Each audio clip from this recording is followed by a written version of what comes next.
Hi friends, welcome back to my channel. কেমন আছো সকলে? আশা করি খুব ভালোই আছো, আর আমিও খুব ভালো আছি। বন্ধুরা, আজ আমি করতে চলেছি কম তেল মশলায় চিকেন রান্নার রেসিপি। তো তার জন্য আমি গ্যাসটাকে জ্বালিয়ে নিয়েছি, আর এখানে নিয়ে নিয়েছি একটা কড়াইটা গ্যাসের মধ্যে বসিয়ে নিয়েছি। তো এরপর আমি এই কড়াইয়ে দিয়ে চিকেনটা রান্না করব, দেখতে থাকো তোমরা। তো এই চিকেন রান্নাটা অবশ্যই বাচ্চাদের বিশেষ করে বা বয়স্ক লোক বা রুগী মানুষদের জন্য খুবই উপকারী এই চিকেন রান্না। কম তেল মশলার মধ্যে করছি। তো আমি এখানে দিয়ে দিয়েছি সামান্য পরিমাণ তেল, বিশেষ করে 2 চামচের মতো।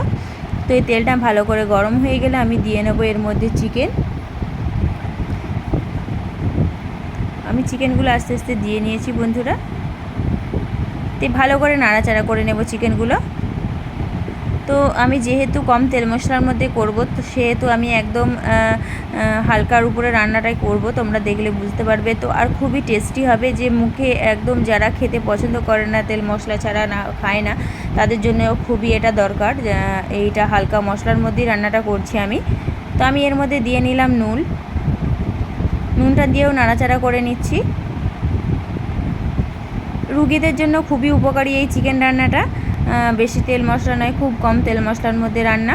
তো আমি এর মধ্যে এবার দিয়ে নিচ্ছি হলুদ গুঁড়ো। তো বন্ধুরা, তার আগে বলি, আমার চ্যানেলে যে নতুন হবে প্লিজ চ্যানেলটাকে সাবস্ক্রাইব করে দাও, পাশে থাকা বেল আইকনটি প্রেস করে, যাতে আমার চ্যানেলের সমস্ত নতুন ভিডিও তোমাদের কাছে পৌঁছে যায়। যে আগেই সাবস্ক্রাইব করে গেছো তাদেরকে অসংখ্য অসংখ্য ধন্যবাদ। তো আমি এর মধ্যে আরেকটু আদা রসুনের পেস্ট দিয়ে ভালো করে নাড়াচাড়া করে নিচ্ছি, একটু ভাজা ভাজা মতো, যাতে চিকেনের গ্যাস গন্ধ না থাকে। তার জন্য আমি আদা রসুনের পেস্টটা দিয়ে ভালো করে নেড়ে চেড়ে নিচ্ছি। তো আমি গ্যাসটাকে অল্প ফ্লেমের মধ্যে রেখেছি, মানে মিডিয়ামের মধ্যে, যাতে না লেগে যায় চিকেনটা। তো আমি এর মধ্যে চিকেনটা নামিয়ে নিয়েছি। এরপর আমি একটা হাঁড়ি বসিয়ে দিচ্ছি। এরপর হাঁড়িটা আমি ভালো করে গরম হলে তারপর হাঁড়িতে রান্নাটা করব। তো বন্ধুরা, কেমন লাগলো অবশ্যই কমেন্টে জানাবে, ভালো লাগলে লাইক করবে, আর প্রচুর প্রচুর শেয়ার করো, আমার সাপোর্ট করো, আমার পাশে থাকো তোমরা।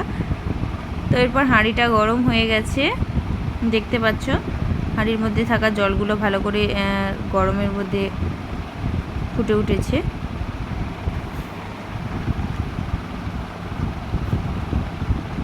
এরপর আমি হাঁড়িটা তেল দিয়ে নেব, 2 চামচের মতো তেল দিয়ে নেব, কারণ আমি বেশি তেল দেবো না। আমি যেহেতু চিকেনগুলো 2 চামচ তেলেতে ভালো করে আমি ভেজে নিয়েছি, তো সেহেতু আমি অল্প তেল দিয়েছি এখানে। তো আমি তেলের পরিমাণটা কতটা দিচ্ছি তোমরা দেখতে পাচ্ছ, তোমরা এরকমই পরিমাণ দেবে। এরপর আমি কুচি করে রাখা পেঁয়াজটা দিয়ে নিচ্ছি। বাচ্চারা যারা ঝাল খেতে পারে না, বা যারা বেশি তেল মশলা বাচ্চা যারা খায় না, তাদের জন্য বিশেষ করে উপকারী। বাচ্চা 6 মাসের বাচ্চা থেকে 1.5 বছর, 2 বছর, 2.5 বছর, 3 বছর সমস্ত বাচ্চাদেরকে এটা খাওয়ানো যাবে। এরপর আমি ভালো করে তেলেতে পেঁয়াজটা লাল লাল করে নিচ্ছি। এভাবে ভালো করে নাড়াচাড়া করতে হবে মিনিট 4 মতো, তেলেতে যাতে পেঁয়াজটা ভালো করে লাল হয়ে যায় সেরকমভাবে নাড়াচাড়া করতে হবে। আমি 2-4 মিনিট পর দেখাচ্ছি। তো বন্ধুরা, আমার দেখতে পাচ্ছ পেঁয়াজটা কীরকম লাল হয়ে গেছে। 2-4 মিনিট পর দেখতে পাচ্ছ বাদামি বাদামি কালার এসে গেছে। দেখাচ্ছি তোমাদেরকে, দেখো বন্ধুরা, একটা বাদামি বাদামি মতো কালারটা এসে গেছে। এরপর আমি ভালো করে আরেকবার নাড়াচাড়া করে নেব। এরপর আমি দিয়ে নিচ্ছি আদা রসুনের পেস্ট, সামান্য পরিমাণ, 1/2 চামচ। এরপর ভালো করে আমি পেঁয়াজের সঙ্গে আদা রসুনের পেস্টটা ভালো করে মিক্স করে নেব, নাড়াচাড়া করে। তারপর আমি একটু সামান্য জল দিয়ে দিচ্ছি, কারণ যাতে জলটা দিলে ভালো করে না হাঁড়ির তলায় যাতে না লেগে যায়, সেই জন্য আমি জলটা দিয়ে একটু ভালো করে আদা রসুনের সঙ্গে পেস্টটাকে মাখিয়ে নেব।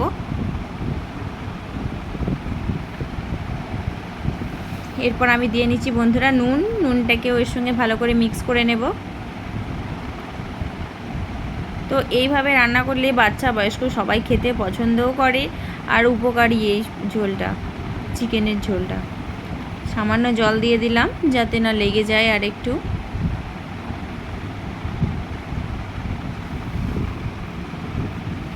এরপর আমি দিয়ে নিচ্ছি হলুদ গুঁড়ো, দিয়ে নিলাম।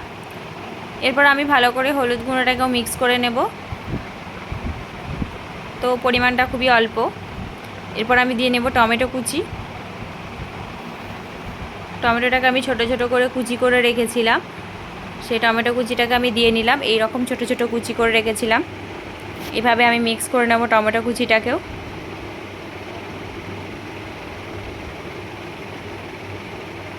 এভাবে আমাদের মিক্স করা হয়ে গেল টমেটো কুচিটা। 2-4 মিনিট নাড়াচাড়া করতে হবে যাতে টমেটোটা একটু সিদ্ধ সিদ্ধ হয়ে আসে।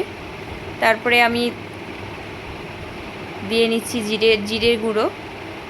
আমি শুধুমাত্র হলুদ আর জিরের মধ্যেই রান্নাটা করব, তাছাড়া আমি কিচ্ছু দেব না। এবার আমি জিরে গুঁড়োটাকেও ভালো করে মিক্স করে নেব।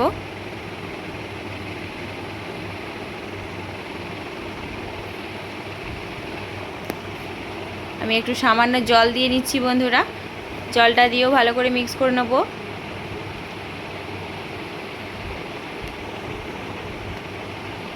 এইভাবে নাড়াচাড়া করে নিতে হবে মিনিট 2-3।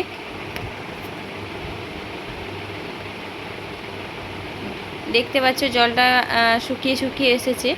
আমি আবারও ভালো করে নাড়াচাড়া করে নিচ্ছি। টমেটোটা সিদ্ধ হয়ে গেছে, টমেটোটা অনেকটাই গলে গেছে। এরপর আমি আলুকে এরকম ছোট ছোট করে কুচি করে রেখেছিলাম, সেটাও আমি দিয়ে নিচ্ছি। তো আমি এটা অল্প আলুর মধ্যেই করে দেখাচ্ছি। আমি আমার পরিমাণ মতো করেছি সবটাই। আর তোমরা বুঝতে পারছো আমি কীরকম করছি, তো সেরকম তোমাদের পরিমাণ মতো তোমরা করে দেখবে বাড়িতে অবশ্যই। খুবই টেস্টি, খুবই ভালো, বাচ্চাদের পক্ষে উপকারী তো খুবই। এরপর আমি ভালো করে আলুটাকে নাড়াচাড়া করে কষিয়ে নেব। সামান্য একটু জল দিচ্ছি। সামান্য একটু জল দিয়ে ভালো করে নাড়াচাড়া করে নিচ্ছি।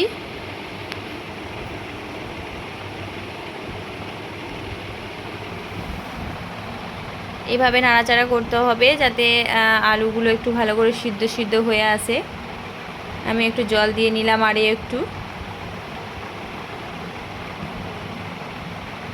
এবার আমি একটা ঢাকনা দিয়ে ঢেকে রেখে দিলাম যাতে আলুটা ভালো করে সিদ্ধ হয়ে যায়।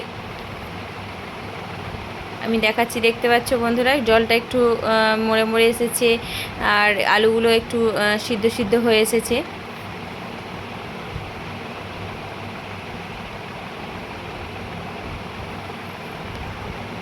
এভাবে নাড়াচাড়া করে নিচ্ছি। তো বন্ধুরা আমি চিকেনটার মধ্যে দিয়ে নিলাম। তো এরপর চিকেনটা দিয়ে আলুর সঙ্গে চিকেনটা একবার নাড়াচাড়া করে নেব।